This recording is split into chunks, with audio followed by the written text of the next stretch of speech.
कुरान कहने से हमारा कान खड़ा हो जाना चाहिए कि दुनिया की किसी मुसन्निफ, किसी मुअल्लिफ, किसी राइटर की बात नहीं बताई जा रही है, किसी मुहद्दिस की बात नहीं बताई जा रही है, किसी और मजहब की किताबों की बात नहीं बताई जा रही है। ऐसी किताब का नाम लिया जा रहा है जिस किताब का नाम कुरान मजीद है। इस कुरान मजीद को अल्लाह रब्बुल आलमीन ने अपना कलाम करार दिया है कि ये मेरा कलाम है, और अल्लाह रब्बुल आलमीन ने इस कलाम को एक ऐसी पाक तीनत, एक ऐसी खसलत जो निहायत ही पाकीज़ा और तमाम उयूब से मुबर्रा, मासूम, खताओं से जो है, जिसे हम फरिश्ते कहते हैं, फरिश्तों में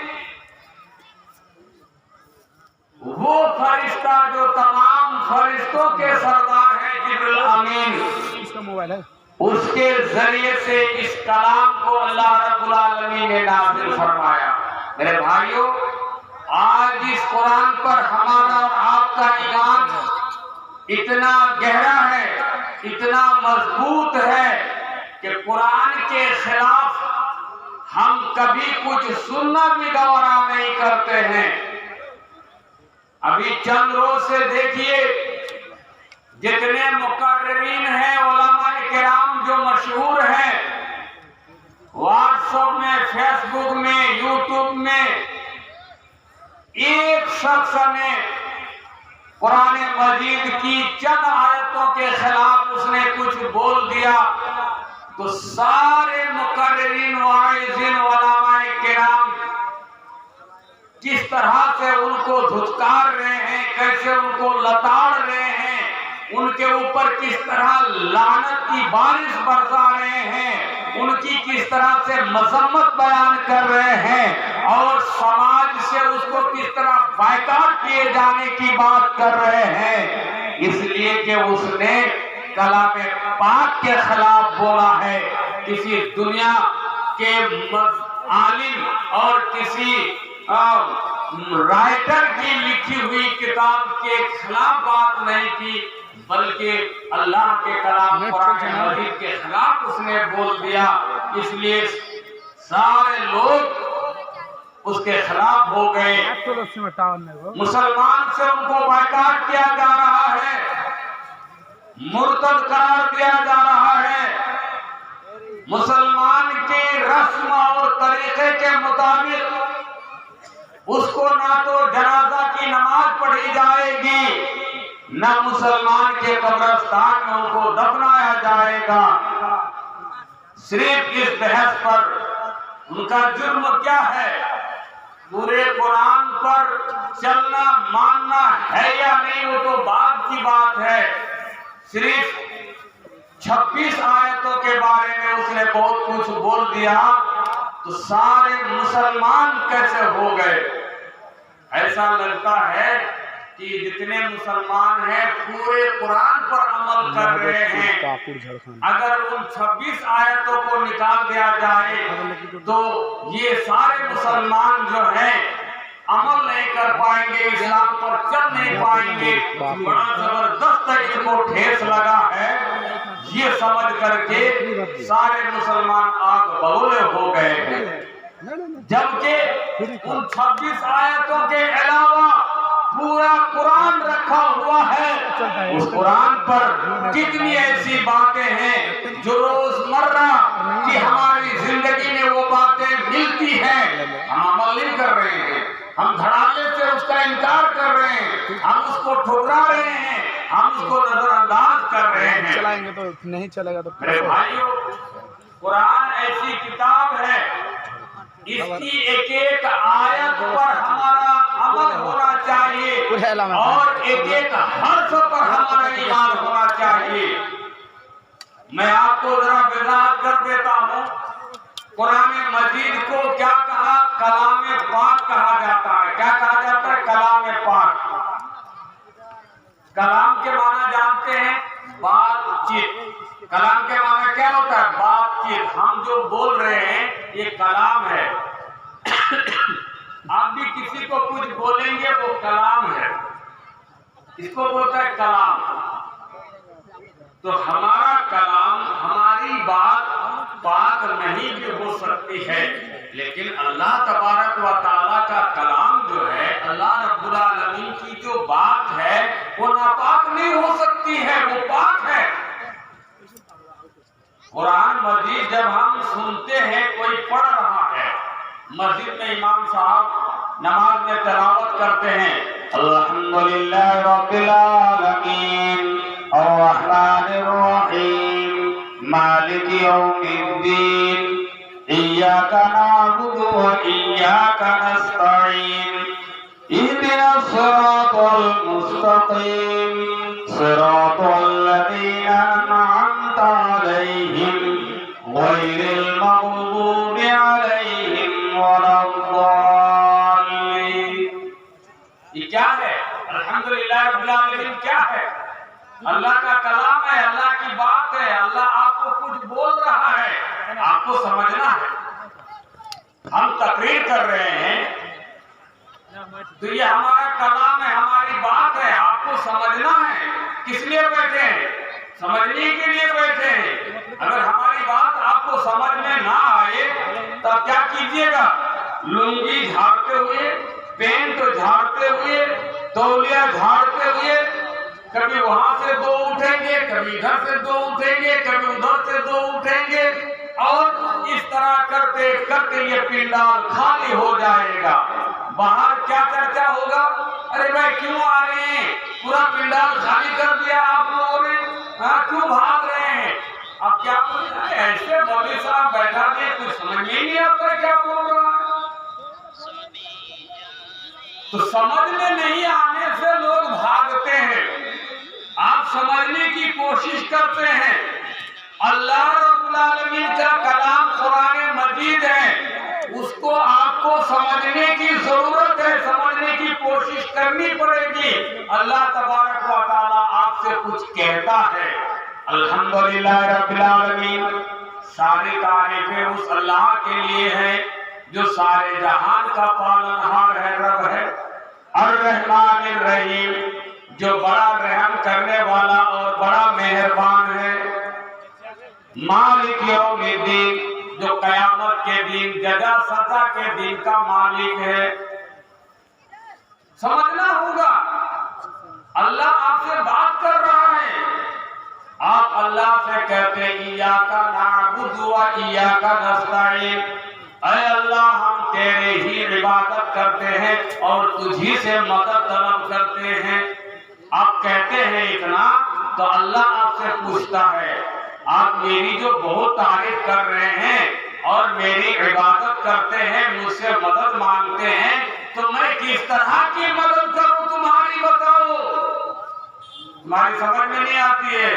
क्या मदद मांगोगे? अल्लाह रब्बुल आलमीन खुद आपको सिखला रहा है। इहदिनस सिरातल मुस्तकीम, ऐ अल्लाह मुझे सिराते मुस्तकीम की तरफ रहनुमाई फरमा, सीधा रास्ता हमको दिखा दे। तो ये अल्लाह का कलाम है मेरे भाइयों। अल्लाह के कलाम की एक एक बात, अल्लाह का एक एक शब्द, अल्लाह जो कहता है उसको हमें और आपको समझना जरूरी है। तब हम अल्लाह का जवाब दे सकते हैं कि अल्लाह रब्बुल आलमीन हमसे क्या बात कर रहा है। आज शादी ब्याह का दौर दौरा चल रहा है। आज यहाँ शादी है, वहाँ शादी है। लोग इंग्लिश में कार्ड छपवा रहे हैं।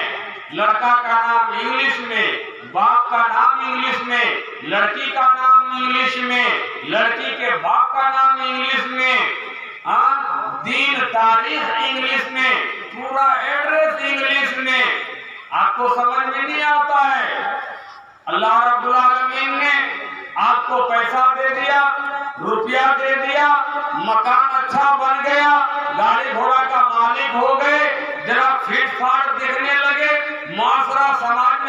वैल्यू बढ़ गया। जरा सा किसी से सलाम दुआ है, शादी के कार्ड पर कार्ड रोजाना एक एक दिन में दो शादी। दूसरे को बोलते अरे भाई क्या बताए, देखिए दो तीन कार्ड एक दिन में आ गए, कहाँ जाए, क्या करें, किसको भेजे। अब पता चला कि एक भी कार्ड आप पढ़ नहीं पाए हैं। दूसरे से पूछते हैं, अपना बच्चा से कहते हैं देखो ना बेटा ये कब की शादी है, कब वलीमा है, दिन में है या रात में है।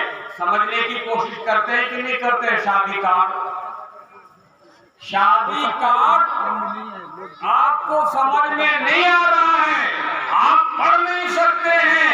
अपनी बेटी से, अपने बेटों से, अपने भाइयों से, अपने दोस्तों से आप समझने की कोशिश करते हैं। देखो ये कार्ड किस तारीख का है, दिन का है ना रात का प्रोग्राम है। अल्लाह अकबर। ये कार्ड समझने के लिए आपसे समझ में नहीं आ रहा है, दूसरे का सहारा लेते हैं। अल्लाह का कलाम कुरान मजीद जो तुम्हारी हिदायत के लिए अल्लाह रब्बुल आलमीन ने उतारा है, हमारी जरूरत के लिए उतारा है। इसमें हमारे मसलों का हल है, हमारी परेशानी का इलाज है। इसको हमने समझने की कोशिश नहीं की है।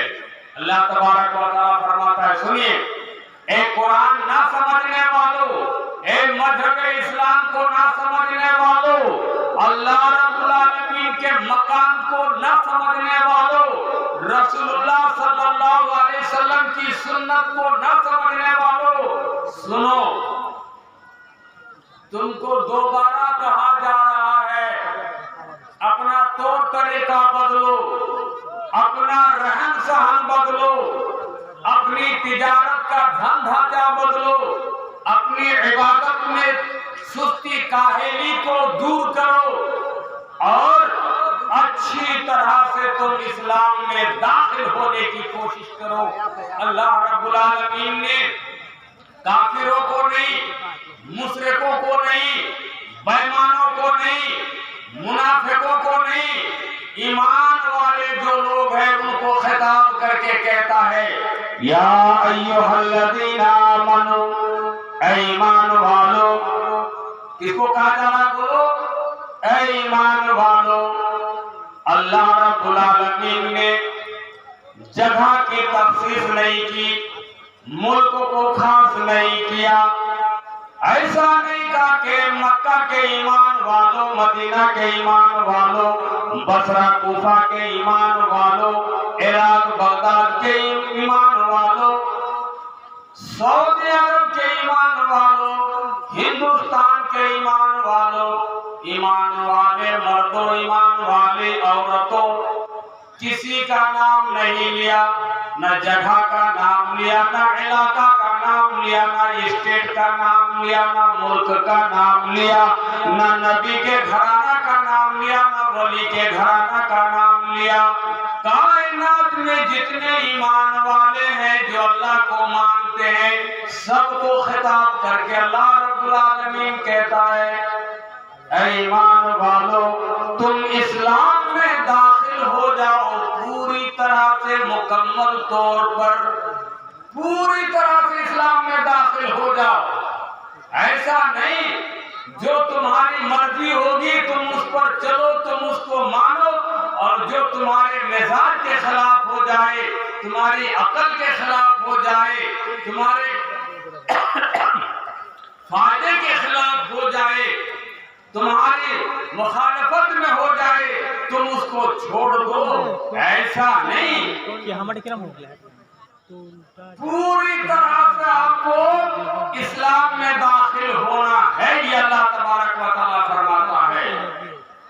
और इस्लाम में पूरी तरह से दाखिल होने के लिए आपको क्या करना होगा, इस्लाम में मुकम्मल तौर पर दाखिल होने के लिए क्या करना होगा, वो अल्लाह खुद फरमाता है वला तत्तबिउ खुतवाति शैतान। इस्लाम में मुकम्मल तौर पर दाखिल होने के लिए तुमको ये करना होगा कि शैतान की पैरवी से बचना होगा। शैतान के इत्तिबा से बचना होगा, शैतान के नफ्स कदम पर तुमको चलना नहीं होगा, इसलिए कि वो शैतान तुम्हारे लिए खुल्लम खुल्ला दुश्मन है। अब हम और आप देखें जरा कि हमारा उठना बैठना चलना फिरना काम धाम इन तमाम चीजों में शैतान की पैरवी हो रही है या नहीं हो रही है। अगर हम देखते हैं कि शैतान की पैरवी है तो हमको छोड़ना होगा। हम समझ ही नहीं पा रहे हैं कि शैतान की पैरवी किसे कहते हैं, शैतान की पैरवी किसे कहते हैं, हम समझ नहीं पा रहे। इस्लाम में पूरी तरह से दाखिल होने के लिए क्या करना होगा, तो पहले आप इस्लाम के अरकान को समझिए, इस्लाम की बुनियादी चीज को समझिए। माफ कीजिएगा, कितने मुसलमान भाई बैठे हुए हैं, अगर उनसे पूछा जाए इस्लाम के अरकान कितने हैं और क्या क्या है, तो उनकी तरफ से जवाब आएगा अरकान क्या चीज है। उनको अरकान ही समझ में नहीं आएगा कि अरकान क्या है। इस्लाम के अरकान कितने हैं और क्या क्या, तो उनको अरकान ही समझ में नहीं आएगा कि अरकान किसे कहते हैं। जवाब क्या बनेगा, बोलिए। कौन बनेगा करोड़पति? ये प्रोग्राम आप लोग देखते हैं टीवी में, चेक काट के देते हैं, सवाल होता है, जवाब आंसर मिल जाता है, चेक काट करके दे देते हैं। अपने इंटरव्यू में एक मुसलमान आदमी को बैठाया और ऐसा मुसलमान बड़ा इंजीनियर, बड़ा पढ़ा लिखा ऐसा इंसान वो था, बहुत ज्यादा सरमायादार, बड़ी दौलत का मालिक, 3000 रुपए का जूता पहनने वाला, 6000 का सूट पैंट पहनने वाला ऐसा इंसान, वो कुछ कह दे तो पूरा गांव मानने के लिए तैयार। उसको कौन बनेगा करोड़पति के सवाल जवाब में बैठा करके अमिताभ साहब सवाल कर रहे हैं। 4 नाम बताए उन्होंने, कहा मूसा, ईसा, जिब्राइल, मोहम्मद। ध्यान से सुनिएगा, मूसा, ईसा, जिब्राइल, मोहम्मद।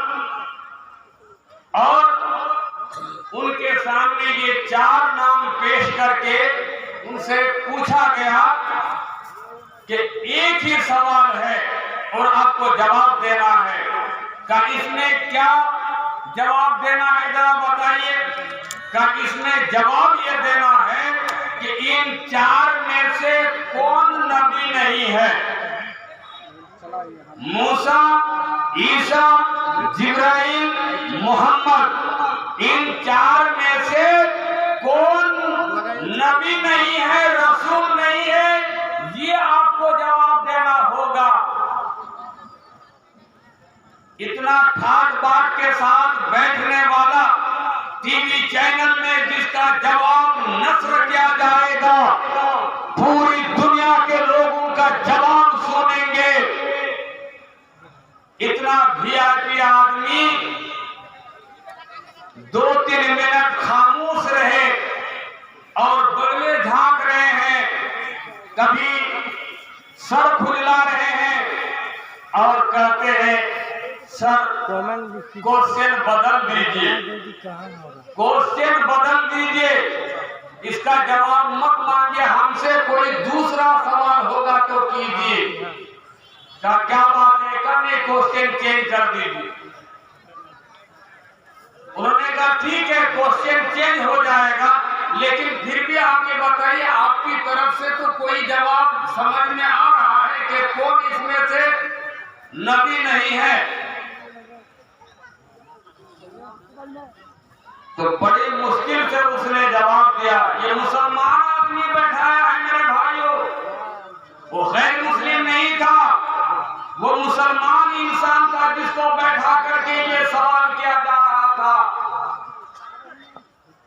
जब उनको मजबूर कर दिया था, आप बताइए कि आपकी समझ में क्या जवाब आ रहा है, कुछ तो बता दीजिए।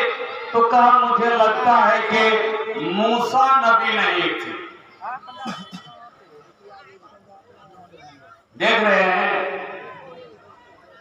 ये है हम मुसलमानों का आलम कि हम कुरान समझने से, दीने इस्लाम को समझने से कितने दूर हो चुके हैं कि उनको ये समझ में नहीं आ रहा है कि मूसा नबी है कि नहीं है, ईसा नबी है कि नहीं है, जिब्राइल नबी है कि नहीं है, मोहम्मद नबी है कि नहीं है। कहते हैं मुझे समझ में आ रहा है कि इन चारों में मूसा नबी नहीं होगा। देख रहे, एक गैर कौम होकर के उन्होंने कहा कि आंसर रॉन्ग हो रहा है, जवाब गलत आ रहा है, इसमें जिब्राइल जो है नबी नहीं है, वो फरिश्ता है। एक गैर कौम हमारे दीन के बारे में, हमारे मजहब के बारे में कितने आगे बढ़ चुकी है कि उनको ये मालूम है कि जिब्राइल फरिश्ता है, वो नबी नहीं है। और एक मुसलमान इतना ठाट बाट होकर के निकल करके ऑफिस में जा रहे हैं, बड़े बड़े प्रोग्राम में शिरकत कर रहे हैं और बड़े बड़े महफिल में उसकी इज्जत सम्मान हो रहे हैं, उनको इतना मालूम नहीं है कि उनमें कौन नबी है कौन नबी नहीं है।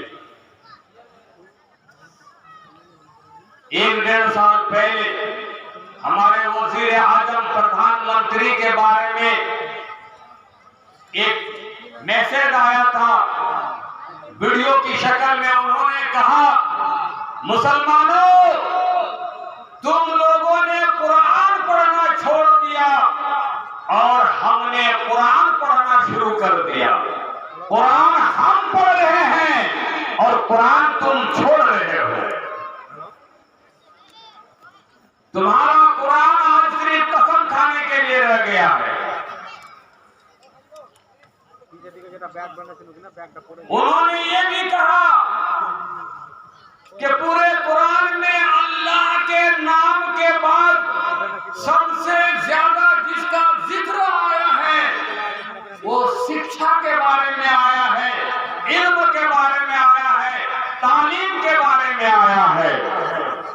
हम कहां चले गए, हम कहां जा रहे हैं? इसलिए मेरे भाइयों, अल्लाह रब्बुल आलमीन फरमाता है, ईमान वालों तुम इस्लाम में मुकम्मल तौर पर दाखिल हो जाओ। उदखुलू फिस्सिल्म काफ़ा, इस्लाम में मुकम्मल तौर पर दाखिल हो जाओ। मैं आपको इस्लाम समझा रहा हूँ। इस्लाम क्या है? इस्लाम क्या है आपको समझने के लिए जरूरी है कि आप इस्लाम के अरकान को समझिए। देखिए, 2 पॉइंट ले लीजिए, एक है ईमान और एक है इस्लाम। ईमान कहते हैं जो गैब से ताल्लुक रखता है। ईमान की तारीख में आप देखेंगे तो उसका ताल्लुक गैब से है, दिखाई नहीं देगा, समझ में नहीं आएगा। अल्लाह पर ईमान, किसी को दिखाई देगा कि अल्लाह पर हमारा ईमान है या नहीं है? फरिश्तों पर ईमान, फरिश्तों पर हमारा ईमान है या नहीं है? दिखाई देने वाली चीज नहीं है। आसमानी किताबों पर हमारा ईमान है या नहीं है? दिखाई देने वाली चीज नहीं है। रसूलों पर हमारा ईमान, ये भी दिखाई देने वाली चीज नहीं है, इसका ताल्लुक गैब से है। आखिरत पर हमारा ईमान, ये भी दिखाई देने वाली चीज नहीं है। तो आप कि आपने माना अल्लाह एक है, आपने माना फरिश्ते हैं जो हमारे दो कंधों पर हैं, फरिश्ते हैं हमारी रूह कब्ज करने के लिए हैं, फरिश्ते हैं हमारे कब्र में आएंगे हमसे सवाल करने के लिए, फरिश्ते हैं जो सूर लेकर बैठे हुए हैं, जब अल्लाह का हुक्म होगा वो फूकेंगे। ये सब ईमान है हमारा। लेकिन ये चीज दिखाई देने वाली नहीं है, जबकि इसके मुकाबले में जो गैब पर ईमान रखता है, उस ईमान के असर आपको कहाँ दिखाई देगा? बोलो, आपका गैब पर ईमान है या नहीं है, वो कहाँ दिखाई देगा? छोटी सी मिसाल ले लीजिए, ये लाउड स्पीकर है हमारे सामने, लाउड स्पीकर है हमारे सामने, हमारी आवाज दूर तक फैलाने के लिए ये लाउड स्पीकर लगा है सामने में, और ये हॉर्न बाल्टी जो है बाहर जगह जगह आपने दरख्तों में, 2-3 मंजिला मकानों में आपने उसको सेट किया है। तो लाउड स्पीकर में हम बोल रहे हैं हमारी आवाज बाहर जाने के लिए, तो हमारी आवाज बाहर जाती है कि नहीं वो कहाँ पता चलेगा? बोलिए, इस लाउड स्पीकर से पता नहीं चलेगा, लाउड स्पीकर से पता नहीं चलेगा कि हमारी आवाज बाहर जा रही कि नहीं जा रही है। वो कहाँ पता चलेगा? आप आधा किलोमीटर बाहर जाके खड़े हो जाइए, आप 2-3 मीटर दूर पर जाकर के खड़े हो जाइए, ये डोरी अगर हटा दिया जाएगा, ये तार बाल्टी तक, हॉर्न तक कनेक्शन अगर नहीं जाएगा, तो लाउड स्पीकर से चीखने चिल्लाने से आवाज नहीं जा सकती है। तो लाउड स्पीकर को आप मान लीजिए गैबी ईमान है हमारा। क्या है? गैबी ईमान है। और जाहिरी ईमान हमारा देखना होगा तो बाल्टी में जाके देखिए, हरम में जाकर के देखिए, जो आपने मीनार में लटका के रखा है, दरख्तों में लटका के रखा है, 2-3 मंजिला मकानों की सीढ़ी वाले ऊंचे इमारत में आपने लगा के रखा है, वहां जाकर के आपको पता चलेगा कि गैब पर तुम्हारा ईमान कितना है। उन माइक हॉर्न जो लगा हुआ है उससे आपको पता चलेगा। मेरे भाइयों, ईमान को समझना है तो ईमान का ताल्लुक गैब से है, अंदर से है।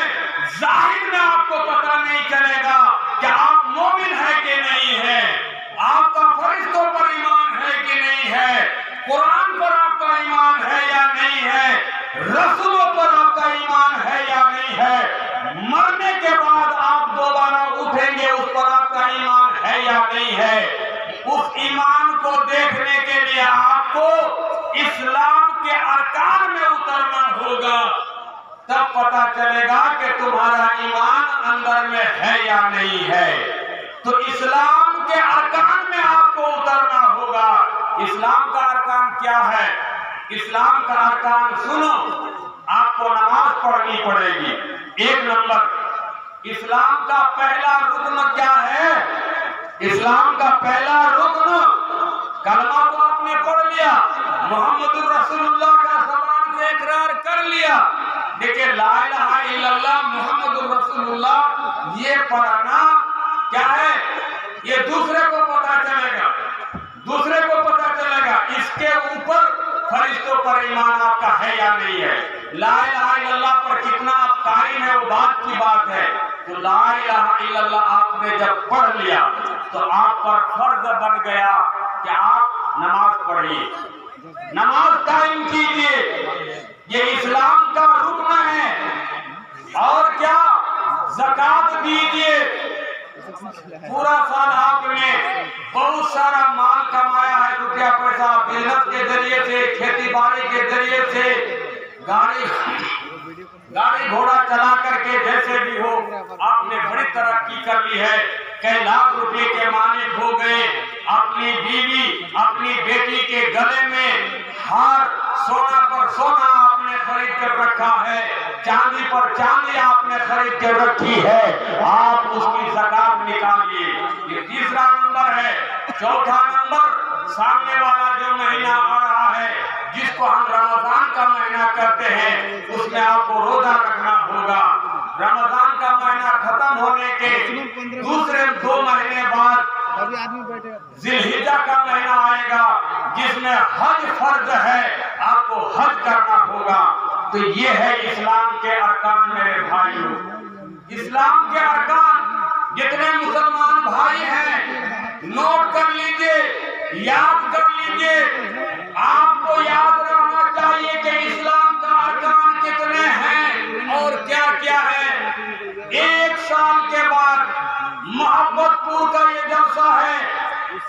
अगर इस जलसा में आज इस्लाम के अरकान बताए जा रहे हैं और आइंदा साल भी अगर जलसा हो गया और मौलाना अब्दुल करीम साहब को भी आप लोगों ने याद कर लिया, तो दोबारा आपसे 1 साल के बाद पूछा जाएगा कि इस्लाम के अरकान कितने हैं। 2 आदमी खड़े हो जाइए और बताइए, तो जैसे आपसे जवाब बन जाना चाहिए। मौलाना आप ही की जबान से सुने थे जलसा में 28 मार्च को कि इस्लाम के अरकान है कलमा पढ़ लेना, नमाज कायम करना, ज़कात अदा करना, रोजा रखना रमजान के, और उसी तरह से बैतुल्लाह का हज कर लेना।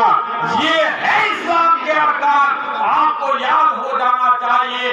ऐसा नहीं कौन बनेगा करोड़पति के सामने में बैठा दिया जाएगा और इतना मशहूर सवाल पूछ दिया जाएगा आपसे कि कौन इसमें से नबी है और कौन नहीं है, तो आपसे जवाब नहीं बनेगा।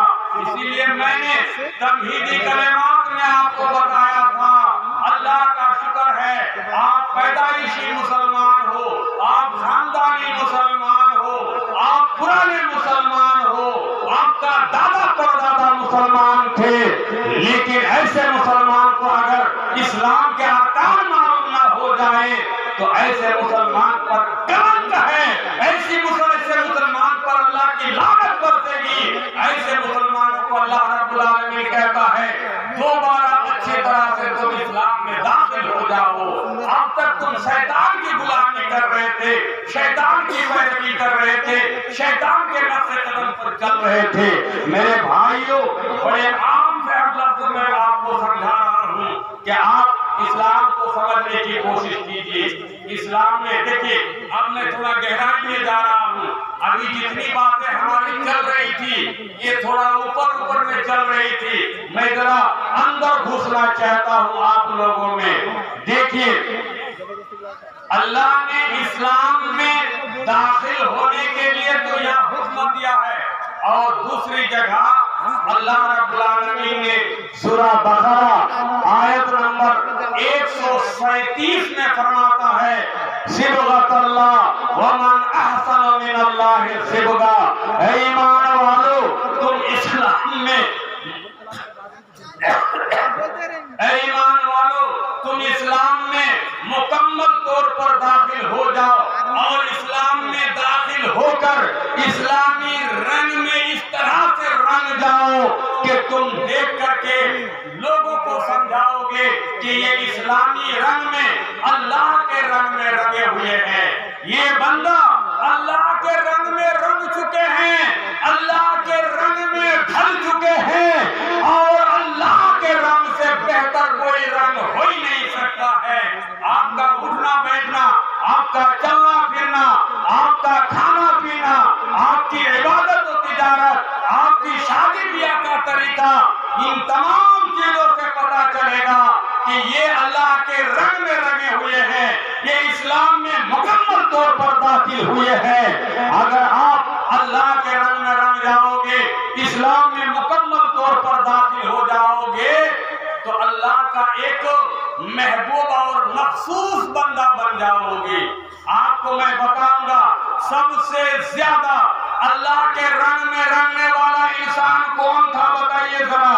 वो है मोहम्मद अरबी सल्लल्लाहु अलैहि वसल्लम है। अल्लाह के नबी जनाब मोहम्मद रसूलुल्लाह सल्लल्लाहु अलैहि वसल्लम है।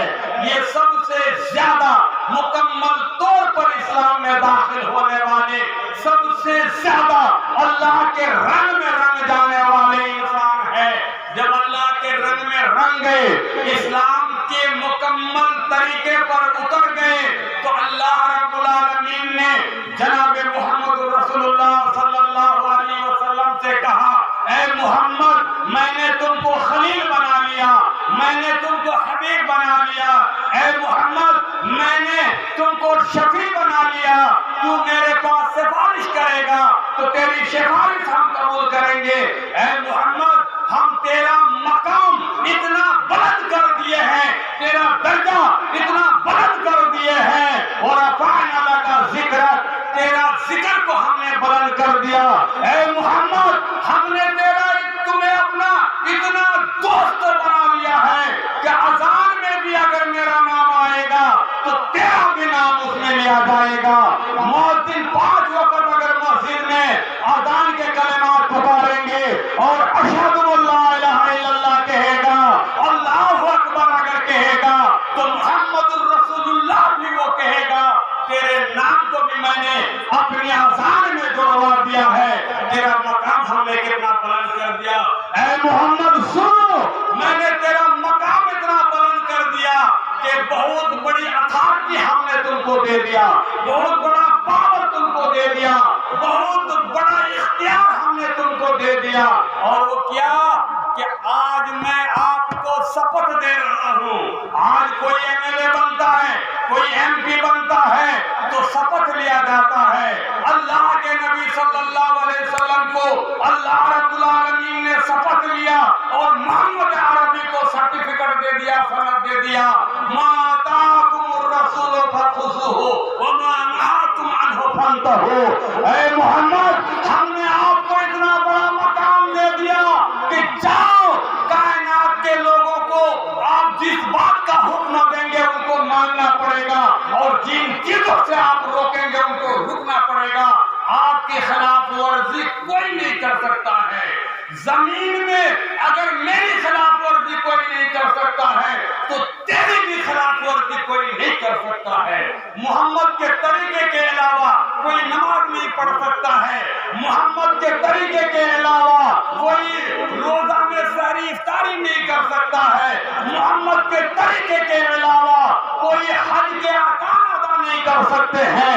मोहम्मद सल्लल्लाहु अलैहि वसल्लम को इतना बड़ा शपथ दे दिया कि मोहम्मद जो कहेंगे वही चलेगा, मोहम्मद जिससे मना करेंगे आपको छोड़ना पड़ेगा। ये मामूली शपथ की बात नहीं है, मामूली अथॉरिटी की बात नहीं है, मामूली पावर की बात नहीं है जो इमाम कायनात फख्र मौजूदात जनाब मोहम्मद रसूलुल्लाह सल्लल्लाहु अलैहि वसल्लम को अल्लाह रब्बुल आलमीन ने दिया। क्यों दिया बोलो, क्यों दिया? सबसे ज्यादा अल्लाह के रंग में रंग कर इस्लाम में दाखिल होने की वजह से इतना बड़ा मकाम दिया। मोहम्मद अरबी के बाद आइए सहाबा के जमाने में, सहाबा किराम को देखिए कि वो भी इस्लाम में किस तरह दाखिल हुए। अल्लाह के रंग में अल्लाह के नबी के बाद सबसे ज्यादा दाखिल होने वाले अगर कोई थे, सहाबा किराम की जमात थी। सहाबा किराम को अल्लाह रब्बुल आलमीन ने भी इतना बड़ा शपथ दे दिया, इतना बड़ा मकाम दिया। रज़ी अल्लाहु अन्हु कह दिया, अबू बकर रज़ी अल्लाहु अन्हु, उमर फारूक रज़ी अल्लाहु अन्हु, उस्मान गनी रज़ी अल्लाहु अन्हु, अली रज़ी अल्लाहु अन्हु, आयशा रज़ी अल्लाहु ताला अन्हा, फातिमा रज़ी अल्लाहु ताला अन्हा। ये रज़ी अल्लाह क्या है? रज़ी अल्लाहु ताला अन्हु का मतलब क्या होता है? ऐ अबू बकर, तुमने दुनिया में ऐसा काम किया है, अल्लाह के रंग में इतना रंग गया है, इस्लाम में इतना दाखिल हो गया है, जाओ, तेरे एक एक अमल से अल्लाह राजी हो गया, खुश हो गया। ये सनद दे रहा है रब्बे जुल जलाल, ये शपथ दे रहा है, ये सर्टिफिकेट दे रहा है। अल्लाह अबू बकर से राजी हो गया, अल्लाह उमर से राजी हो गया, अल्लाह उस्मान से राजी हो गया, अल्लाह अली से राजी हो गया, अल्लाह आयशा से राजी हो गया, अल्लाह फातिमा से राजी हो गया। नबी के जितने साथी हैं, नबी के जितने सहाबा हैं, सबसे अल्लाह राजी हो गया, खुश हो गया। किस बहस पर दिया है बोलो? इस्लाम में वो लोग दाखिल हुए थे, इतना दाखिल हुए थे। मैं आपको जरा एक मिसाल दे देता हूं, बात समझ में आ जाएगी। पूरे इस्लाम को आप एक समंदर समझ लीजिए। क्या समझिएगा? एक समंदर समझ लीजिए। पूरे इस्लाम को तब बात समझ में आएगी। समंदर की तरह समझ लीजिए इस्लाम को। समंदर देखते हैं ना, पानी दरिया वगैरह जो होता है, बड़ा समंदर, कितना बड़ा समंदर है, हमने आपने कभी हिसाब नहीं लगाया समंदर कितना बड़ा होता है। पूरी कायनात को देखिए, पूरी कायनात जहां से जहां तक आपकी नजर जाती है, अगर नजर नहीं भी जा रही है तो आप पढ़ रहे हैं लंदन कहाँ है, अमेरिका कहाँ है, इंडोनेशिया कहाँ है, सुन रहे हैं ना। तो जहां तक ये दुनिया है, समझ लीजिए इस कायनात को, इस धरती को अगर आप देखेंगे तो 69 या 71 ऐसे 70% मान के चलिए, 70% खाली समंदरी समंदर है, पानी है, और 30% में पूरी आबादी। कितने में बोलिए? 30% में आबादी है, जहाँ जंगल है, जहाँ खेती बाड़ी हो रही है, जहाँ कंपनियां लगी हुई है, जहाँ ट्रेन चल रही है, जहाँ बड़े बड़े शहर बसे हुए हैं, बड़ी बड़ी आबादी है, मुल्क बसे हुए हैं। कितने परसेंट में है?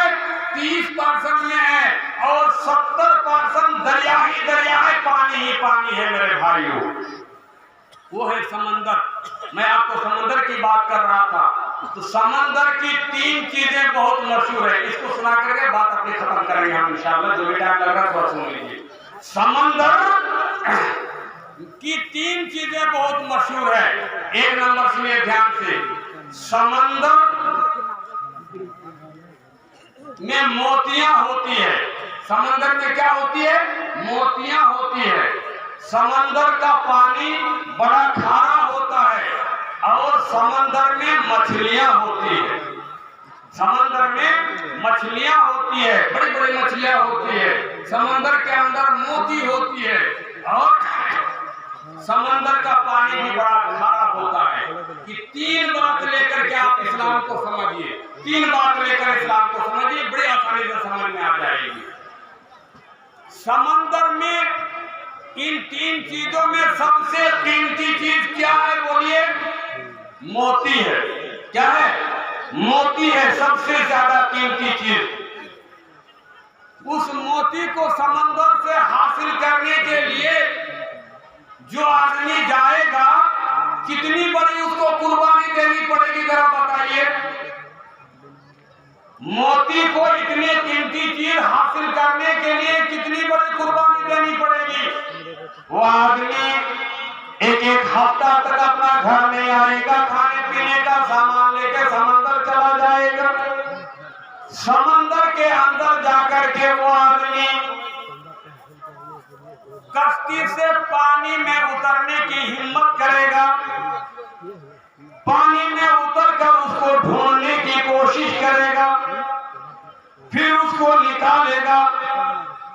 कितनी बड़ी कुर्बानी होगी। अपनी जान को हथेली में लेकर के उस कीमती चीज को हासिल करके वो वापिस निकलेगा, वो बाहर आएगा।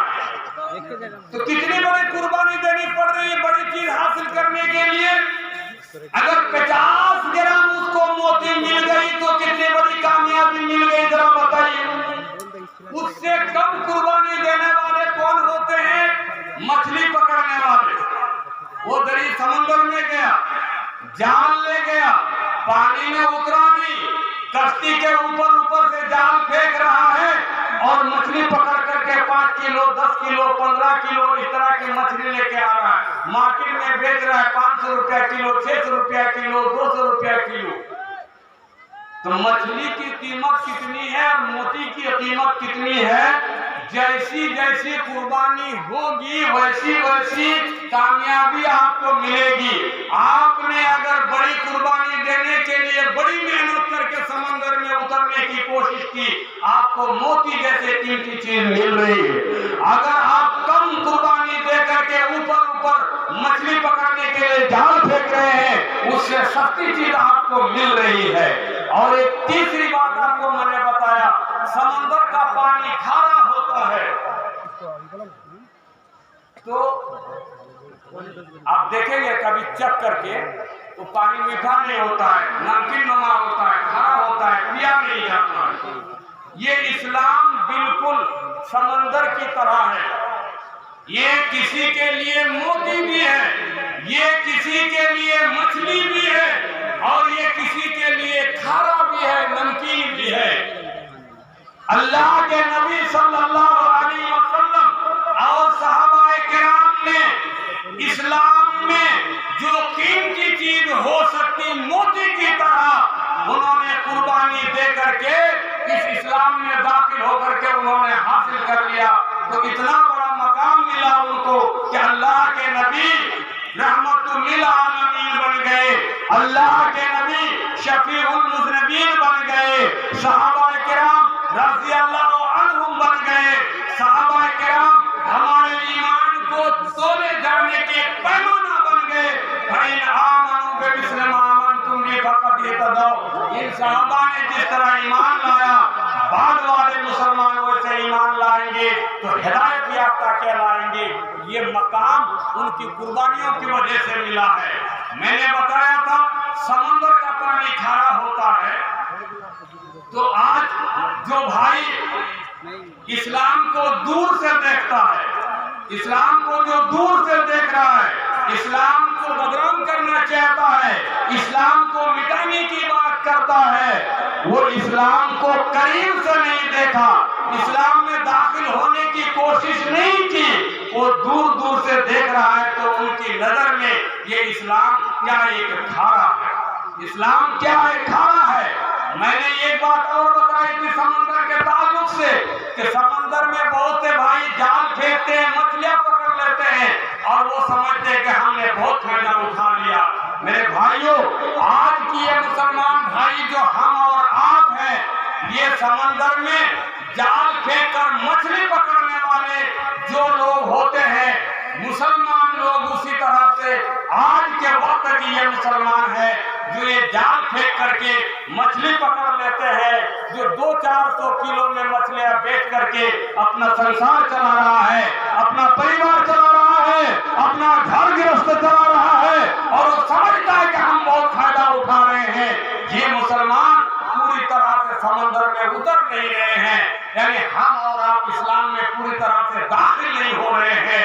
हम ऊपर ऊपर जाल फेंक कर मछली पकड़ने वाले मुसलमान बन रहे हैं। मेरे भाइयों, इसीलिए अल्लाह रब्बुल आलमीन ने कहा मोती हासिल करने वाले मुसलमान बनो, जिस तरह सहाबाए किराम इस्लाम में दाखिल हुए थे और अपने अपने कुर्बानियां दे करके उन्होंने बड़ी बड़ी कीमती चीजें हासिल कर ली है, अल्लाह की रज़ामंदी हासिल कर ली है, जन्नत की बशारत दुनिया में हासिल कर ली है, उस तरह मकाम हासिल करने वाले मुसलमान तुम बनो। मेरे भाइयों, हम जाल फेंकने वाले मुसलमान बन करके ना दुनिया में इज्जत हासिल कर सकते हैं, ना आखिरत में कामयाब हो सकते हैं। इसलिए अल्लाह रब्बुल आलमीन का वो कलाम जो मैंने आपको खुतबा मसनूना के बाद पढ़ा है, या अय्युहल्लज़ीना आमनू दुखुलू फिस्सिल्म काफ़ा वला तत्तबिउ खुतवाति शैतान। शैतान के नक्श कदम पर मत चलो, शैतान की पैरवी मत करो। शैतान की पैरवी किन किन चीजों में हो रही है मैं तफसील में नहीं जाना चाहता, मेरा वक्त काफी हो रहा है। गाना बजाना मोबाइल में सुन रहे हो, शादी ब्याह में डीजे बजा रहे हो, नाच गीत कर रहे हो, हाँ नाजायज जो भी काम कर रहे हो, शादी ब्याह में इसराफ कर रहे हो, फजूल खर्ची कर रहे हो, जिन चीजों का मुतालबा नहीं होना चाहिए लड़की वालों से वो मुतालबा कर रहे हो, हाँ इस तरह की बहुत सारी चीजें जो आप अच्छी तरह से जानते हैं कि शैतान की पैरवी क्या है, मुझे तफसील में जाने की जरूरत नहीं है। तो आप इस्लाम में मुकम्मल तौर पर दाखिल होने की कोशिश कीजिए। अभी देखिए एक बहुत अच्छा सिस्टम क्या बोलेंगे, मैंने अच्छा तो नहीं, अफसोस हो रहा है, अफसोस हो रहा है। क्या अफसोस? एक मैयत को दफन करके नहीं आते हैं कब्रिस्तानी में, या फिर फोन आने लगता है कि फला का इंतकाल हो गया, कल इतने बजे उनकी नमाज जनाजा होगी।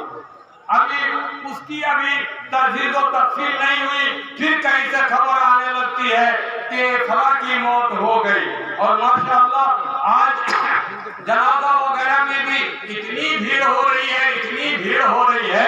गुज़श्ता कल मैं ये जनाजा में गया तो जनाजा की नमाज हो गई, उसके बाद 8-10 आदमी मेरे पास खड़े थे, तो बात कुछ चल रही थी। मैंने कहा कि आजकल जनाजा में इतनी भीड़ क्यों हो रही, मालूम है? बोला क्या बात है मौलाना, आप ही बेहतर बता सकते हैं। मैंने कहा लोगों को मालूम नहीं है जनाजा पढ़ने से 2 उहद पहाड़ के बराबर सवाब मिलेगा, नेकी मिलेगी, इसलिए इतनी भीड़ है।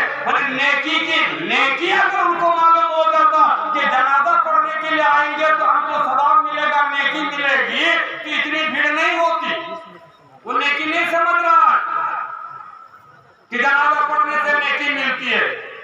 फिर किस लिए आते हैं मौलाना? आप बताइए, आप किस लिए आए?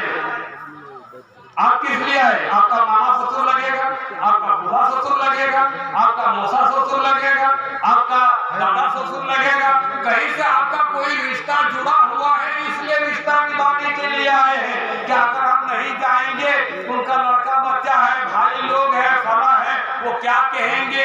हाँ, रिश्ता नाता खत्म हो गया, मोरा हरा में भी वो नहीं आ रहा है, शादी ब्याह में नहीं आ रहे, मैयत में नहीं आ रहे, अब रिश्ता बाका। तो अपना रिश्ता बचाने के लिए जनाजा में आ रहा है, नेकी समझ के नहीं आ रहा है। अगर उनको नेकी समझ में आती तो इससे बड़ी बड़ी नेकियां उनसे फौत हो रही है, उसको पकड़ने के लिए नहीं जा रहा है, उसको पकड़ने के लिए कहीं नहीं जा रहा है। मैंने छोटी सी मिसाल दी, मैंने कहा सुनो, जनाजा की नमाज फर्ज किफाया है, जनाजा की नमाज फर्ज किफाया है। 10 आदमी अगर पढ़ लिया,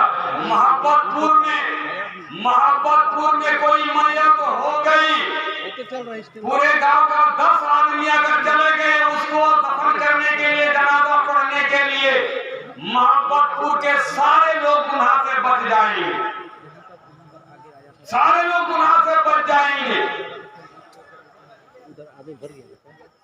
लेकिन होता क्या है बोलिए?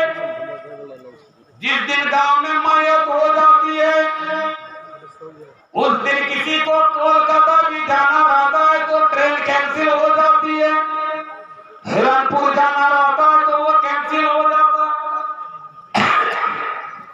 बरहड़वा जाना रहता है तो वो कैंसिल हो जाता है।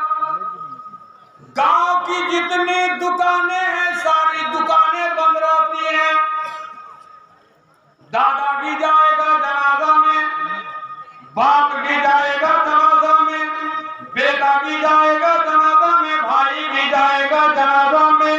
गांव में कोई आदमी बाकी नहीं रहना चाहिए, पूरे घर से जितने मर्दाना लोग हैं सब जनाजा में जाएंगे।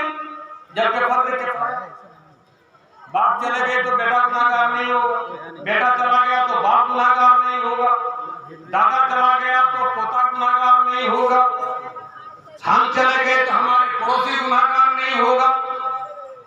जो फर्ज किफाया है इसमें इतनी हमारी तरफ से भीड़ हो रही है, ट्रेनें कैंसिल हो रही है, दुकानदारी बंद हो रही है, काम धाम बंद हो रहा है, और गांव मोहल्ला खाली करके सारे लोग जा रहे हैं, दूसरे दूसरे गांव से कितने लोग आ रहे हैं। जबकि उसके मुकाबले में जो फर्ज ऐन है, एक एक आदमी से पूछा जाएगा, एक एक आदमी से सवाल होगा, इनकार करने वाला काफिर होगा, कसदम छोड़ने वाला गुनाहगार होगा। उस फर्ज नमाज के बारे में देखिए, पूरे गांव में 10% में 100 अगर फीसद लोग हैं, 10% पढ़ते हैं, और 90% लोग जो है अपने अपने काम धाम में लगे हुए हैं। अजान हो रही है, मस्जिद के बाजू से निकल के चले जा रहे हैं, अजान हो रही है, हम बेड में पड़े हुए हैं, अजान हो रही है, हम दुकान में बैठे हुए हैं, अजान हो रही है, हम एयरफोन लगा करके फिल्म देख रहे हैं, गाना सुन रहे हैं, जो फर्ज ऐन है, जिसको पढ़े बगैर हमारा चारा नहीं है, हमारी नजात नहीं है।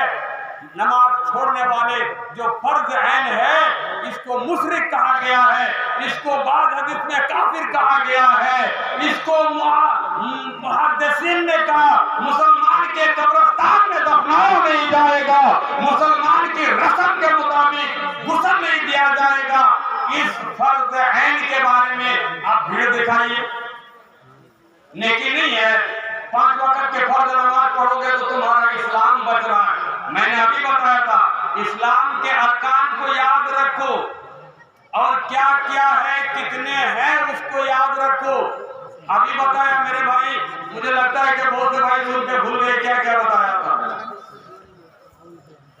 नमाज का नाम लिया था, उसमें नमाज का नाम लिया था रुकन, पिलर, सुतून।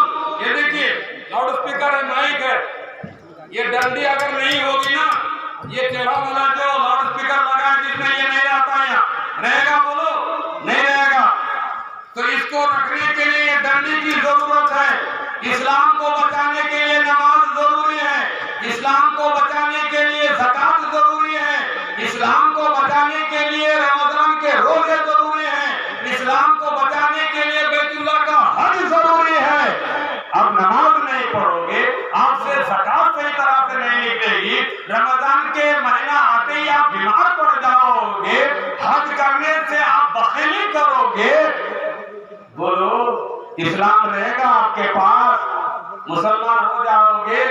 ऐसे ही लोगों को अल्लाह कहता है, ए नाम के मुसलमानों, काम के मुसलमान बन जाओ। या अय्युहल्लज़ीना आमनू दुखुलू फिस्सिल्म काफ़ा, ऐ ईमान वालों, इस्लाम में मुकम्मल तौर पर दाखिल हो जाओ, मुकम्मल तौर पर दाखिल हो जाओ। मेरे भाइयों, इस्लाम के पीछे हम, माने इस्लाम के पीछे का मतलब हमारे और आपके पीछे बहुत सारे लोग लगे हुए हैं कि आपको इबादत से कैसे गाफिल किया जाए, आपको तालीम से कैसे दूर रखा जाए, आपके मदारिस कैसे बंद रखे जाए, आपके बच्चों को कुरान हदीस की पढ़ाई से कैसे दूर रखे जाए। और आज हम है कि अब भी हम नहीं समझ रहे हैं, हमारे अंदर अब भी बदलाव नहीं आ रहा है, जरा सा अफसोस नहीं हो रहा है कि हमारे मदारिस बंद पड़ गए हैं, हमारे बच्चों का क्या हाल हो रहा है, कुरान का क्या होगा। ये कुरान जिसने नाज़िल किया है, इसके समझने वाले नहीं रहेंगे, हमको समझाने वाले नहीं रहेंगे, तो हम मुसलमान कैसे रहेंगे, हमको इस्लाम कौन समझाएगा, हम इस्लाम कैसे समझ पाएंगे। कभी हमारा खाना रुका है, कभी नाश्ता रुका है, कभी हम ये सोच करके मछली खरीदना छोड़े हैं, मीट मटन खरीदना छोड़े हैं, कभी आंख से आंसू आए हैं, कभी रोंगटे खड़े हुए हैं, कभी नींद हराम हुई है कि इस्लाम को इतना बड़ा नुकसान पहुंचाया जा रहा है, मुसलमानों के खिलाफ इतनी बड़ी प्लानिंग हो रही है। कभी आपके रोंगटे खड़े हुए हैं, कभी नींद उड़ी है आपकी? नहीं, आपका तो काम चल रहा है, आपके लड़के बच्चे बाहर है, पैसे भेज रहे हैं, आप महीना 30-40 हजार रुपया कमा रहे हैं, आपकी बिल्डिंग बन रही है, घर में टाइल्स लग रही है, लेटरिन बाथरूम बहुत अच्छा लग रहा है, किचन बहुत अच्छा बन रहा है, लड़का की शादी देते हैं 50-60 हजार रुपए वाले पलंग आ रहा है, अलमारी आ रही है, घर सजने के सारे सामान आ रहे हैं। इस्लाम जाए भाड़ में, उससे हमारा क्या फर्क पड़ रहा है? मेरा मकान तो बन रहा है कि नहीं बन रहा है, मेरा घर संवर रहा है कि नहीं संवर रहा है, मेरे घर में अच्छी बहू आ रही कि नहीं आ रही है। मेरे भाइयों, अगर यही आपकी समझदारी नहीं, यही आपकी सोच नहीं, यकीन मानिए आपकी बर्बादी की प्लानिंग हो रही है और आप बर्बाद हो करके रहेंगे। इन्हीं चंद कलिमात के साथ अपनी बातें इख्तिताम तक हम पहुंचा रहे हैं। अल्लाह रब्बुल आलमीन से दुआ है, मौला करीम हम इस्लाम को सही मायने में समझ सके, इस्लाम पर चल सके, इसकी तौफीक अता फरमा। आमीन। अक़ूलु क़ौली हाज़ा अस्तग़फ़िरुल्लाह ली व लकुम व लिसाइरिल मुस्लिमीन मिन कुल्लि ज़ंब फस्तग़फ़िरूहु इन्नहु गफ़ूरुर रहीम। आमीन सुम्मा आमीन। अस्सलामु अलैकुम।